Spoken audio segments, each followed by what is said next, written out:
Hey, welcome back. This is video 4 for Mathematics 1229A on the lesson for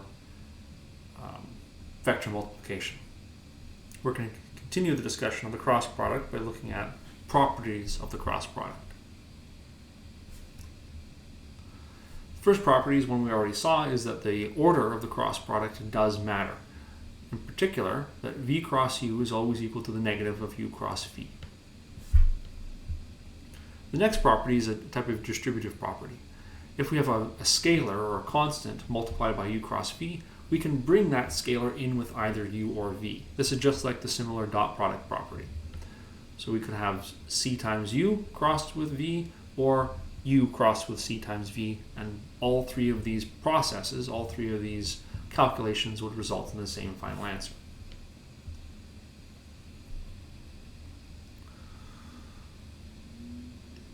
Or associative, this is distributive. So the next one is if we're taking a cross product with an addition of two vectors. U crossed with v plus w.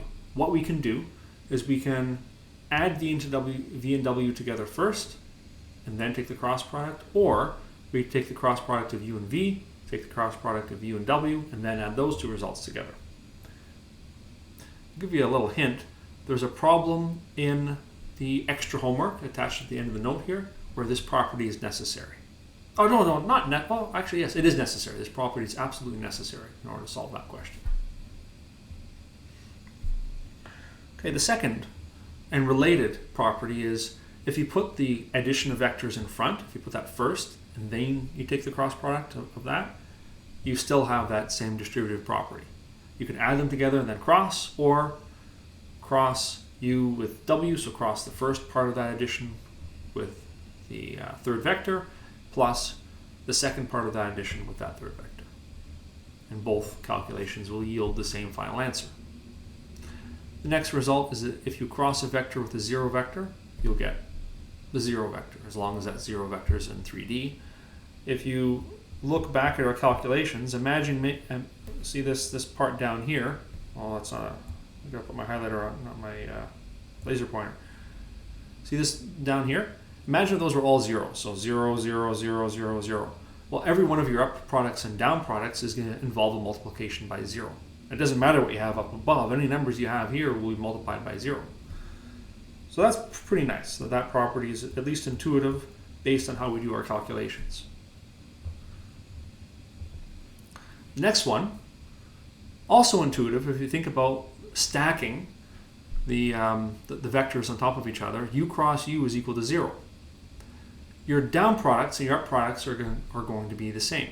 You're going to have a times b minus b times a. You're going to have 10 minus 10, 7 minus 7, 2 minus 2. You're going to have a number minus itself in each of those locations, in each of those components. Notice this is a zero vector, not the zero number. It's a zero vector of 3 components because u and v must be 3 component vectors if we're doing a cross product. Okay, the next one is interesting. We're not going to use this much directly. We're going to instead use it indirectly to help us derive a formula for volume. This one is like the dot product interpretation in terms of cosine theta. It says that the length of u cross v. So we take the vector u, we take the vector v, we cross product them, create a new vector, and then find the length. So we get a number.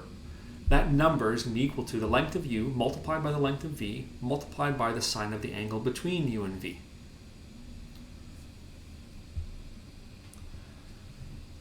So here's how we're going to use that.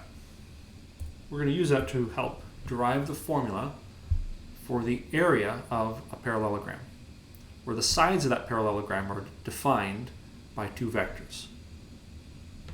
So our parallelogram may actually not begin with a corner at the point 0, 0, but we can shift it. We can take those directed line segments and shift them to the origin and call them vectors. So for the sake of simplicity, I'm starting with a parallelogram that's already having its corner at 0, 0. How do we find the area of such a shape? Well, the area is base times height, or height times width, or whatever it is, one, going up and down multiplied by going left and right. And we can calculate the width of this shape just by the length of the vector v that defines the width going left and right. Now the height is a little bit trickier. So I'll put that height in purple, and I'll add a little step to this. Maybe exaggerate the angle a little so it's easier to see. Okay, and then I'm going to call this angle down here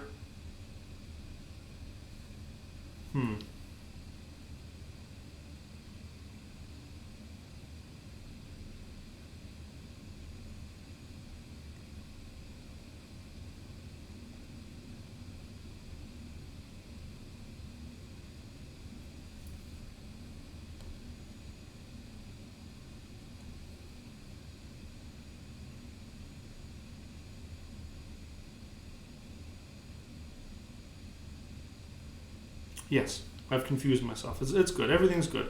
I want to get rid of this line, which is not necessary for this. I don't know why I have that line there. It's just cluttering things. I'm going to get rid of that diagonal line. Okay. Okay, so I'm going to put the angle between the vectors u and v as well. I'm going to label that. There's our theta. Then I'll just draw that little triangle.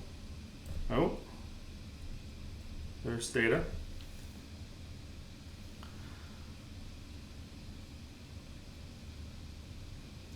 And I'll label this as a height h. What's the hypotenuse? How long is that side? The hypotenuse is the side that's opposite the 90-degree angle. This is a right angle triangle. The hypotenuse is the length of the vector u.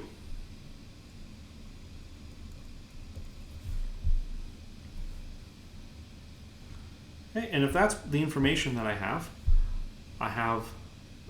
a label for the side opposite theta, and I have a label for the hypotenuse of the triangle, then I can express the sine of theta as opposite over hypotenuse. This is from SOHCAHTOA.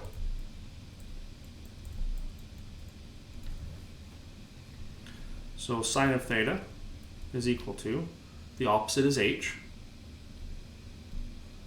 and then the hypotenuse is the length of u.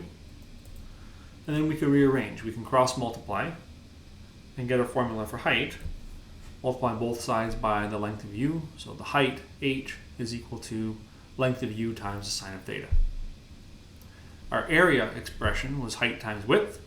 We can substitute in length of u times sine of theta in for the height.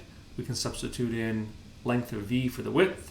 Now we have a nice area formula, which is magnitude of u times the magnitude of v times the sine of theta, which, wait a second, well, that's just u cross v with the length taken. This gives us a very efficient formula to calculate the area of such a shape. The area is given by u cross v length.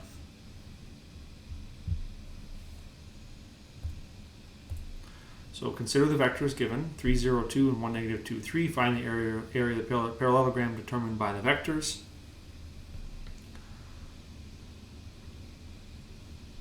Here's the formula. Area is equal to, as long as we're already given the vectors. There's a related problem where you're not given vectors, you're given points. We'll look at that in a moment. So the area is equal to the length of u cross v. So that'll be a length of the vector we get by taking the cross product, and you do that calculation off to the side. Actually, I might as well put in what we're crossing in here. 3, 0, 2 crossed 1, negative 2, 3. That's going to be the length of some vector with 3 components. Now let's get what that vector is.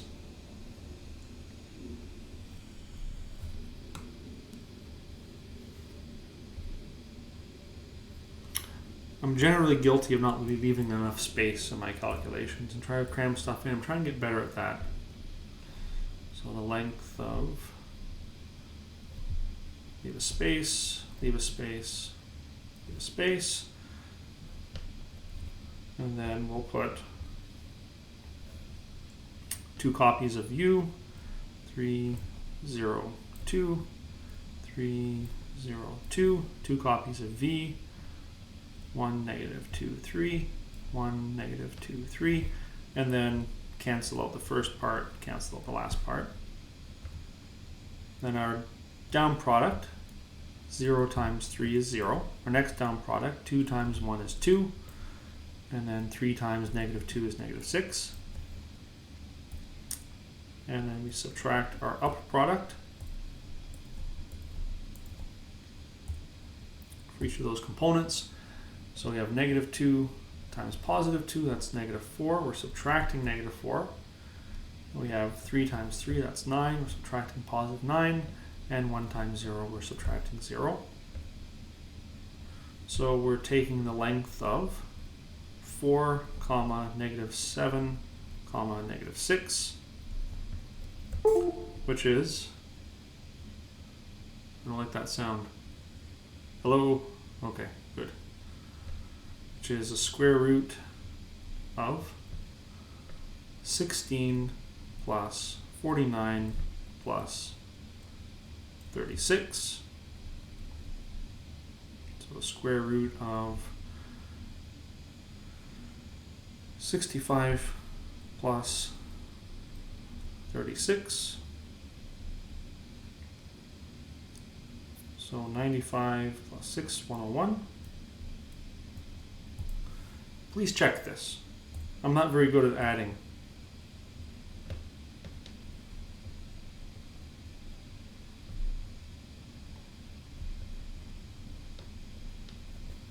I'll quickly check it right now. I'm just paranoid. First, I should check the dot product. 12 minus 12 is 0. And the next one, we have 4 plus 14. So 18 minus 18, that's 0. So the cross product was done correctly by checking, making sure the dot product of the inputs is 0. Now I'm going to check the square roots, or the adding rather. So I'll add in another way. I'll add the 49 and the 36 together first. So 55 plus 30, 85, 85 plus 6, 91, plus 10, 101. Okay, I'm pretty sure it's right. Okay, some takeaways from these calculations. Notice that every time we do a length calculation, a positive quantity has to come out. The fact that we're taking the length of this cross product means that the area will always be positive. That's a nice property, because if you told me that the area of a table was negative, like the area of a coffee table is negative 6 square feet, I'd be like, what's wrong with you? You can't have a negative area. It's like negative mass or something like that. It doesn't make any sense. Usually.